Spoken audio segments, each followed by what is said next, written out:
Okay, we have the geometry all fixed.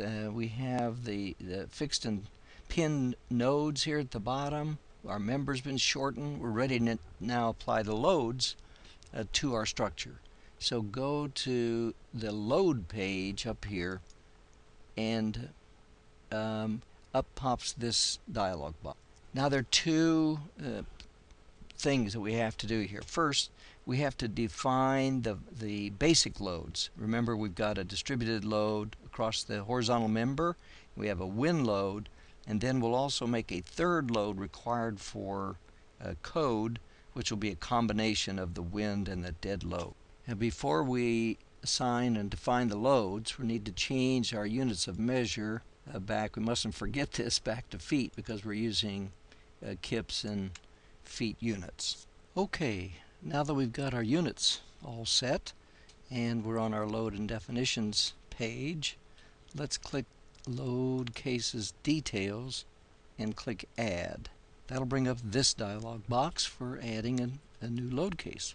Now at this point we could select some of the built-in load cases if we wanted to adhere to AISC or IBC or UBC definitions of load combinations, but we're not going to use that. We're going to ourselves create a combination load case. So let's just change the title to Dead plus Live for our overall heading, so to speak.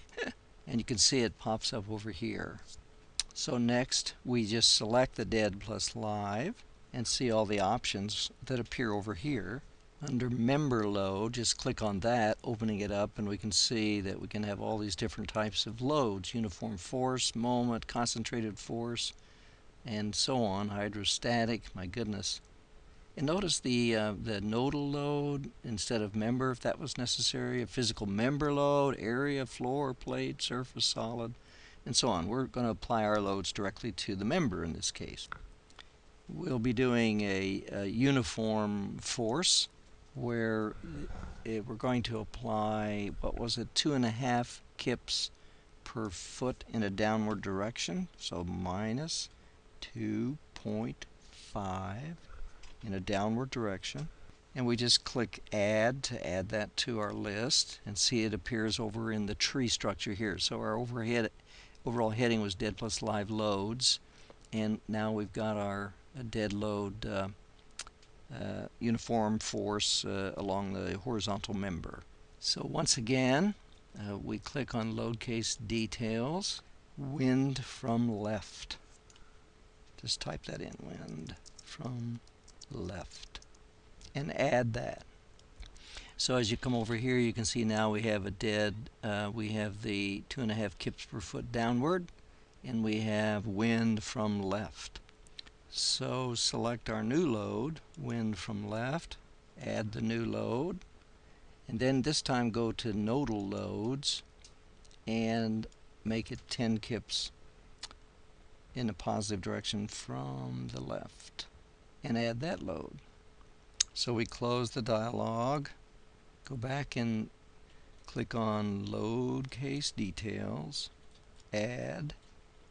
Over here, click on Define Combinations, and we're going to give a title of the 75% of dead load plus live load plus wind load. You can see there are different types in the defined combination. The normal is just an algebraic combination, a plus b times 0.75, something like that. We can also do it with the square root of the sum of the squares, which is often used, or a combination, absolute value. We're going to just use normal algebraic combination in our case. Now, to combine the cases, we're going to select that, and with the Control key pressed down, select this one. So we have both of our primary load cases selected, and then move them over into this list box here.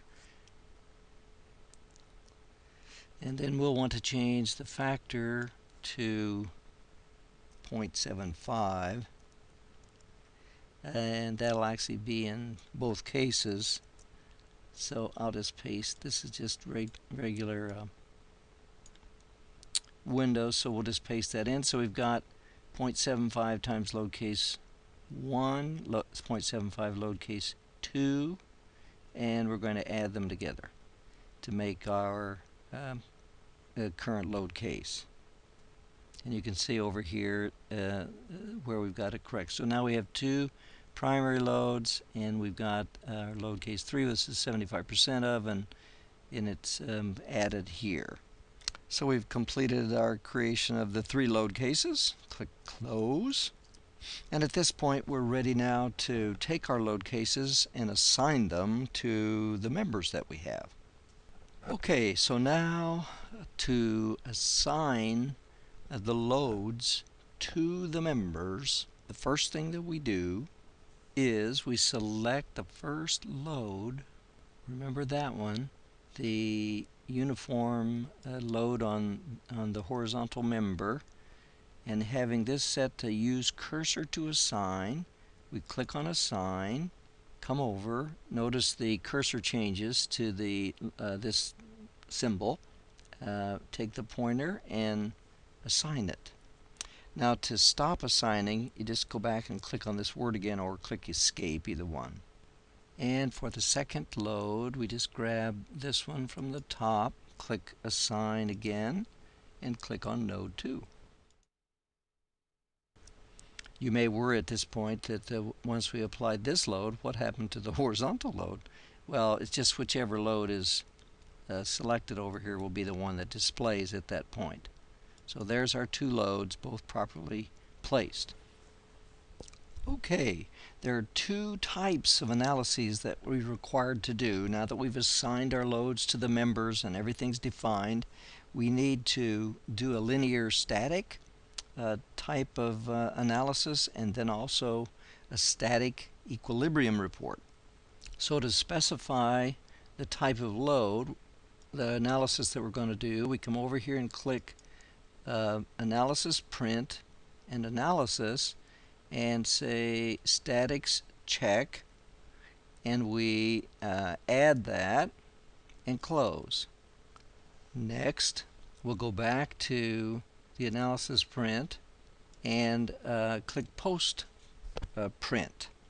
So then we'll select all the members with the rubber band around and click Define Commands. Then we're going to select Member Forces, assign that, and close. To get the node reactions, we'll come over and select our node cursor, and we'll select just the nodes. Notice that only the node 2, 3, and so on, 1, 4 are selected. We click on Define Commands. This time Support Reactions, assign, and close. Now if you refer to the tutorial, you'll notice that the specifications at the beginning of the tutorial said that we only have to analyze for the 2 loads, case 1 and 3, the uniform load and the combination load. So in order to do that, we need to use the load list command. So we go to Commands, Loading, Load List, click that, and then we just move the ones we want, load 1 and load 3, over to the load list to be analyzed, and then click OK. Next, we have to specify the steel design parameters, the code we want to use, yield strength. So move the cursor over to Design, Steel, tab, and note that AISC 36005 is chosen.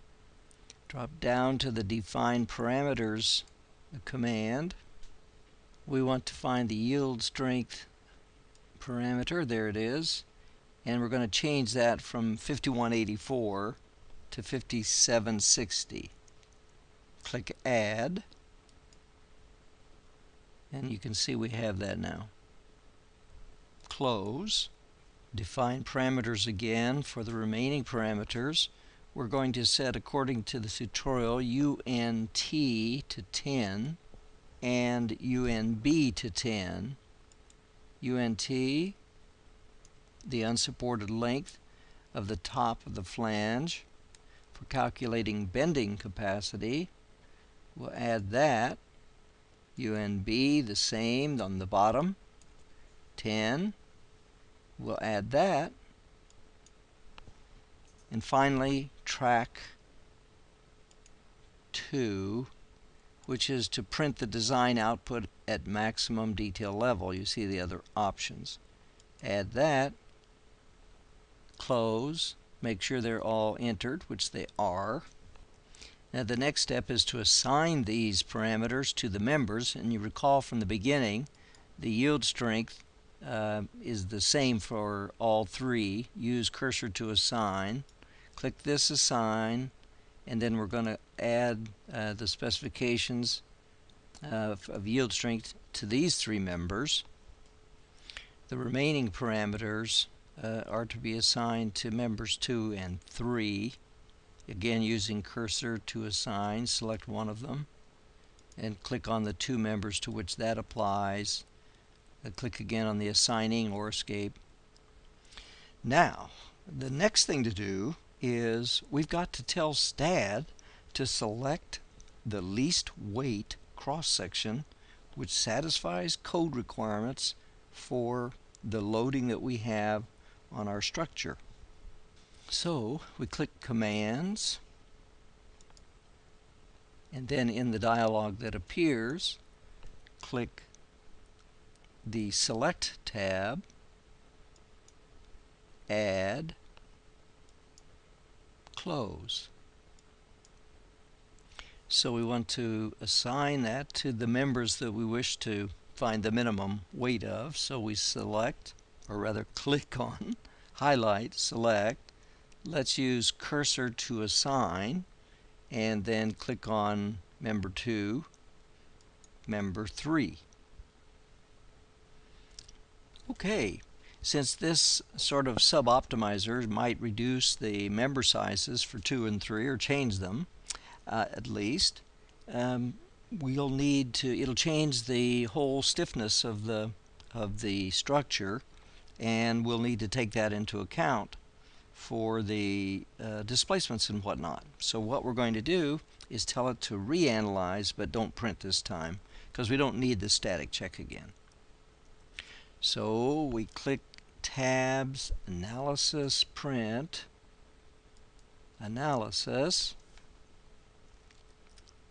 Perform Analysis tab, as you see here, and No Print.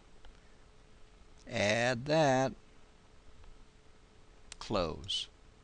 Finally, since we've changed the structure, our final calculation will be to make sure the current set of member properties pass code based on the new member forces from the changed structure.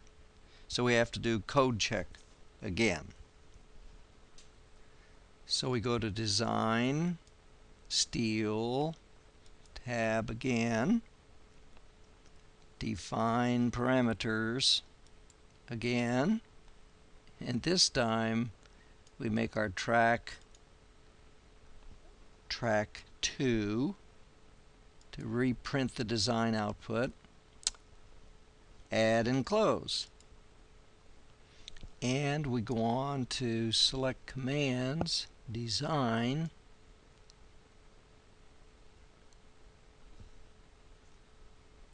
Steel Design,